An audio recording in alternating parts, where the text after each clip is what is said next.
Hey guys, and welcome back to my channel, and today we're talking Dr. Phil. And if you don't know who Dr. Phil is, where the hell have you been for the last 25-30 years? Dr. Phil is an American TV personality. He is not a doctor, officially, but he provides an insight into the workings of the human brain and just talks to people and has a go at them and stuff like that. So today he's talking about online social media children, putting your kids on social media basically, and he's got a couple of contestants. So are some parents and family members crossing the line? And how far will families go for social media likes? In my experience, Philip, parents will go as far as they need to go to get as many likes and as much money as possible out of their kids. You're at this, you're busy at this. Yes, we are. How many posts have you put up? We've been posting a video every day for the last 3 years, so I'd imagine over 1,000, at least over 1,000. 1,000. Yeah. No job to go to then or anything? Nothing like that? Just sit at home all day, get the fam round and record little dancey videos and stuff? Doesn't sound very appealing to most people, or to me anyway. I speak for the nation. Now, you say every so often you do get negative comments that usually come from trolls. And by trolls, there are people that set up accounts. They don't have any followers. They just create an account with a screen name so they can say ugly things. Absolutely. And honestly, I've learned to ignore it, but I'm just thinking for somebody that's not able to ignore it, that could really affect their mental health. What are some people saying? Let's take a look at this. Oh man, girl, you stink. You better go to your father. Oh my God. Oh, let her uncle change it today. Oh no. Oh hell no. Oh. Hey, listen, new guy. We got rules in this house. You want to eat food? Change the diaper. What? I don't even know how. All you need is this. Oh. Okay, now some of the comments that were made is, I love this lovable but absolutely crazy family. Will they adopt me? Her face, y'all embarrassed her. Poor kid, I hope she is not made fun of in school in future for this. That was not funny, poor baby. And besides, what are you teaching? Uncles and a random guy change diaper for your daughter? It will be so embarrassing for her when she grows up. Things like that should be private. Can't love this enough. Amazing video. She's so cute. So they're kind of all over the chart. Now, joining us in the audience is Salem's 29-year-old son, Rush, who is the father to 2.5-year-old Talia and 9-month-old Ella. Rush, what'd you think of the video? Well, when you're recording the video, you don't really think too much of that or think too deep into that. Now, thinking about it, I mean, maybe it shouldn't have been posted. Maybe we should have thought about it before we posted it. But I mean, it was just an idea just to make people laugh. I mean, nobody really wants to change a diaper. You know, that's the purpose of the video. Who really wants to change a diaper? You know, I mean, she didn't really stink at the time. It was just a created video for us to kind of just put it out there. Yeah. What do you think about it now? You okay with it now? I think it's okay. That's my opinion. I really do feel it's okay. I think it's all in fun and it's just a video, so I don't think. So after being presented with all the evidence of why it is not okay, he still thinks it's okay to have posted it because it was all in fun. But who's fun? That's the question. We're talking about the child. Will she find it fun? Will she find it funny? I'm almost certain that no, she won't. In her future, obviously she doesn't know what's going on now, but in her future, when she grows up and all her friends are taking the piss out of her for being in that video, I am pretty certain she will not find it funny at all. Why would she? and that is the most important thing. Now, I went through their TikTok to have a look, see what's going on their TikTok, and now I couldn't find that particular video, so I don't know if they've taken it down, but they did point out that they've got like over 1,000 videos, and you know, TikTok is not the easiest thing to find videos of, so I don't know, maybe it's gone. But on the large part, I couldn't find too many videos with actual children in it, like young children. So possibly they've gone through them and scrubbed them a little bit, possibly. So, but again, I haven't seen the channel, the account before this, so I don't know what was there before. Maybe there wasn't as many videos as that. Maybe that was the only one. I don't know. There's no harm done by the video. Honestly, I don't. But the whole video was set up to make people laugh, like he said. And nobody actually changed a diaper. You know, you can't believe everything you hear on the internet, right? There are people out there that have no boundaries, no limits to what they will say and what they do. Now, Leah, your concern about people that post up, I think we would agree most parents don't intend to put their children in jeopardy. They don't intend to expose their children in some negative way.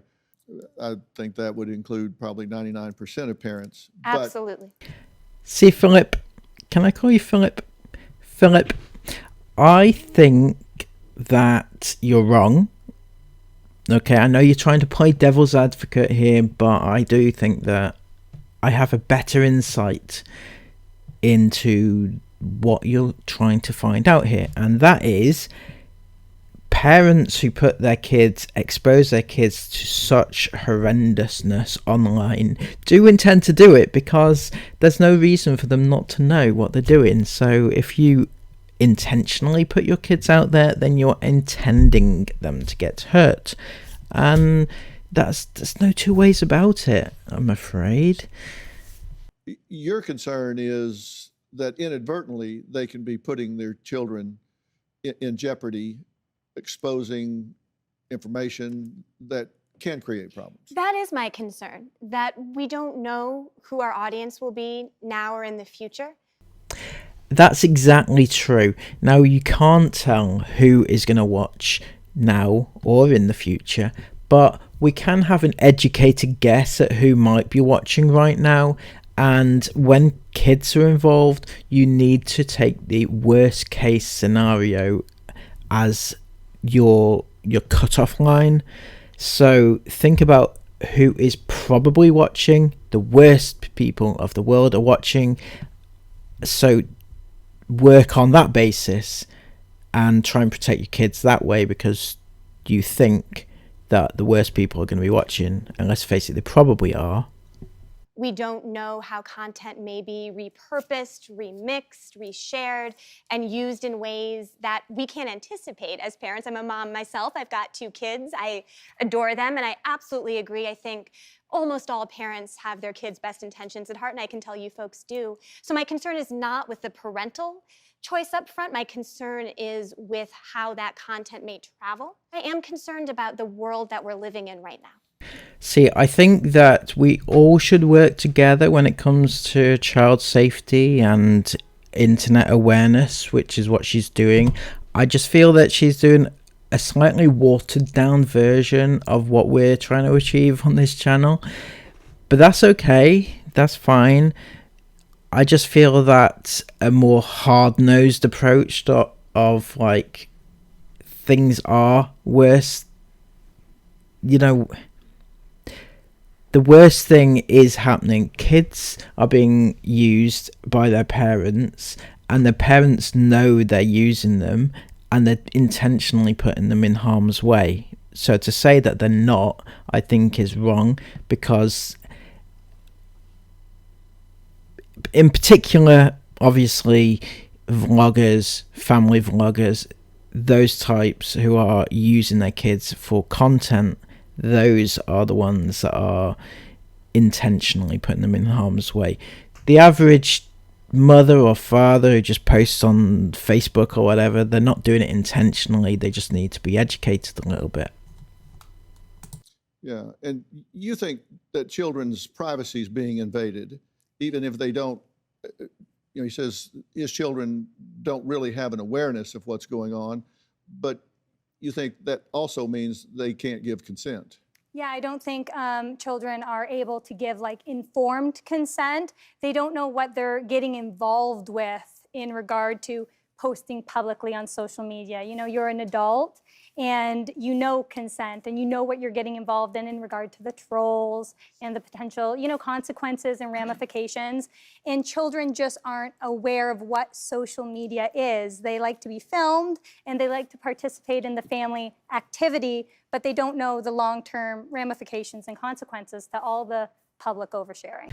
And that right there is exactly what we're trying to get across to people. And people who say, as a defense, they say, oh, my kids, they love to be filmed. My kids want to be in the videos. I give my kid the option. I give my 3-year-old the option to opt out of being on video. But no, my 2-year-old, they want to, you know, the reason is exactly what that lady just said, is that the kids, they want to be involved in the family activity. They want to be filmed. They like being filmed. That's a natural thing, but doesn't mean to say that you have to take them and exploit them, because they can't consent to that. Who here thinks that parents have a right to post whatever they want of their own children? It's their child, they can post whatever they want. Who here thinks that's true? Raise your hand really high. Now, who here thinks, nah, wait a minute, the kid's young and I know they may not have a good legal mind yet about their rights, but they should have a vote in all of this. Raise your hand. Okay, most of you think they... What's this guy got his hand up for? Isn't he part of the problem? Isn't he on this show because he exploits kids? Is that not what the thing is? What's he doing? Should have a vote in all of this. My question is, you're saying the children, this could be exploitive, it could haunt them later or whatever, but if this was true, we would never have child actors. I think in regard to child actors, and the comparison is made a lot between like social media kids and child actors, but one thing that child actors have that currently social media children do not are rules and regulations. What do you think about that? We need better state and federal laws and regulations and enforcement to get at some of those bad actors. But then in terms of making it possible for parents and sometimes grandparents and other adults who are choosing to create a business with their child's entertainment, we need to have some guardrails around that as well. Exactly. Now, that is obviously one of the main things that people throw at you is, what about child actors? Child actors don't have a problem with those, do you? You don't have a problem with actors, kids as actors. And no, because they have regulations, they have rules, and they have very, very strict rules. Things such as working time hours. You can't work during school time. You can't work in the evenings. You can't work too much at the weekends. Your age matters. If you are under a certain age, you can only work like an hour. You know, this is why on movies that you'll often see babies or young children that are played by twins, because they need the movie needs to film constantly, but they can't wait for the child to be available because they have rules. And people just always make that as the comparison with child actors, but it's not the same thing. So you have how many children? 1. Okay. And you've posted how many videos?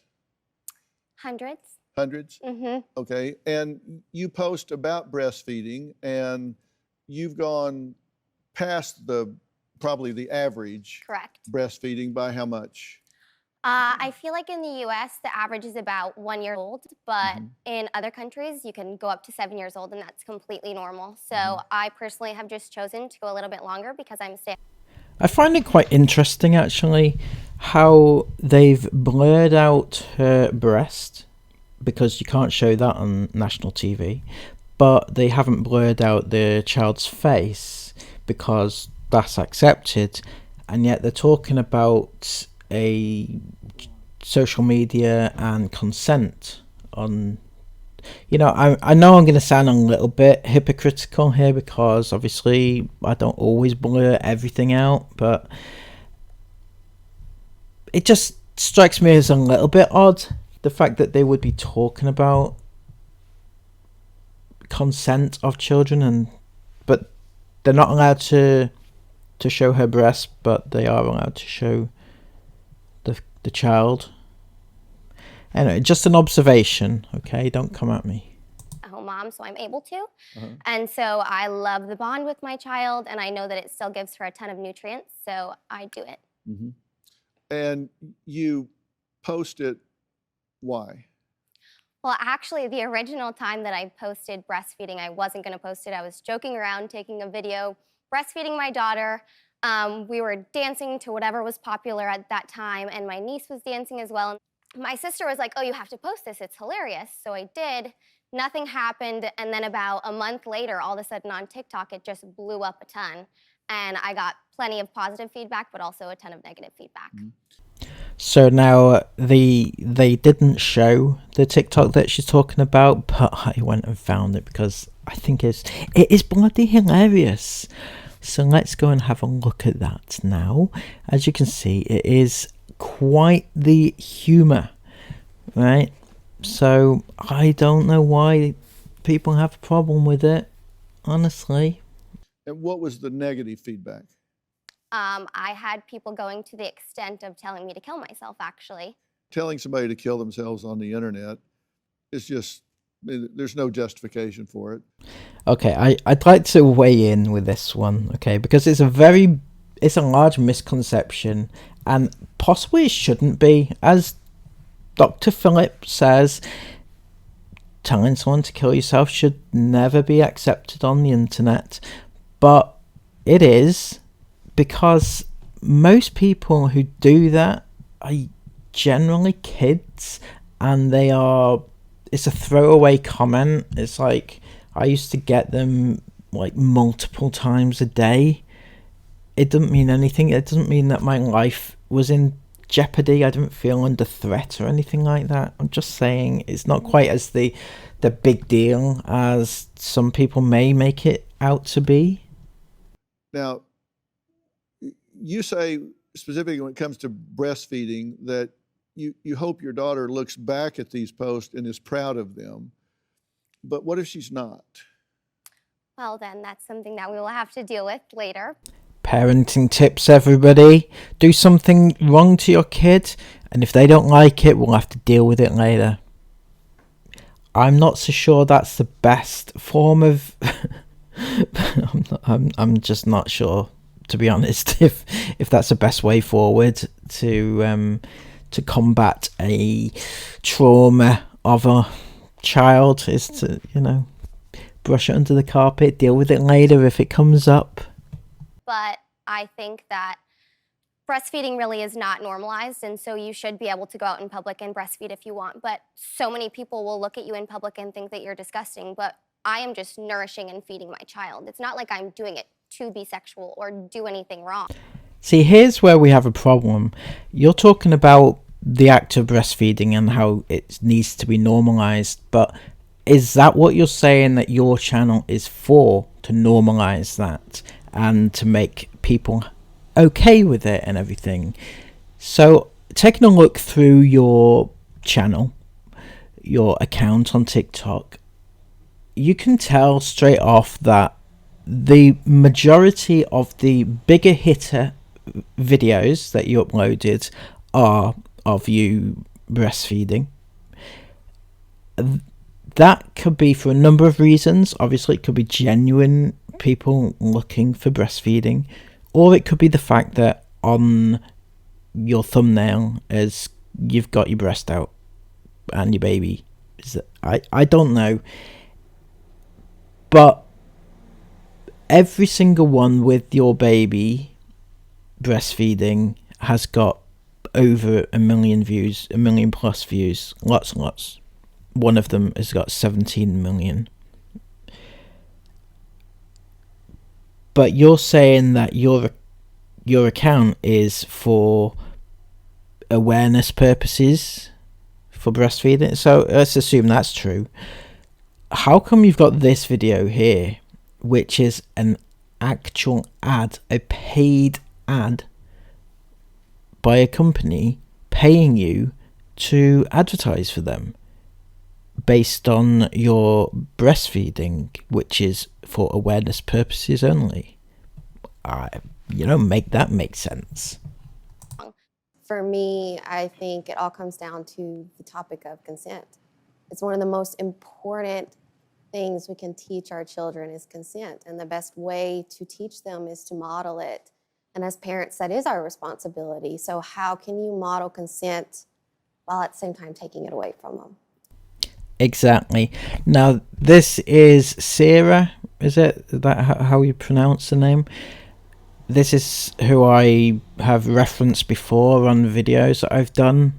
She's on TikTok, has a lot of excellent points, excellent videos, and covers the topic very, very well. We've talked to the cyber prosecutors, the cyber investigators, and there are hashtags that predators are drawn to, like hashtag bath time baby, hashtag kid bikini, but they're drawn to those hashtags, and that's where they go looking for content. Plus, there are other things they can do with these images, right? That's right. There are other ways that individuals, but also companies, can take images that parents post on social media. So we have documentation that images of toddlers back in 2005 posted were used in 2019 or so to train facial recognition software. That's one of many examples of not individual perpetrators and bad actors, but actually companies swooping in and scooping up images and repurposing them. So you're absolutely right. That is a concern as well. Yeah, what do you want to say?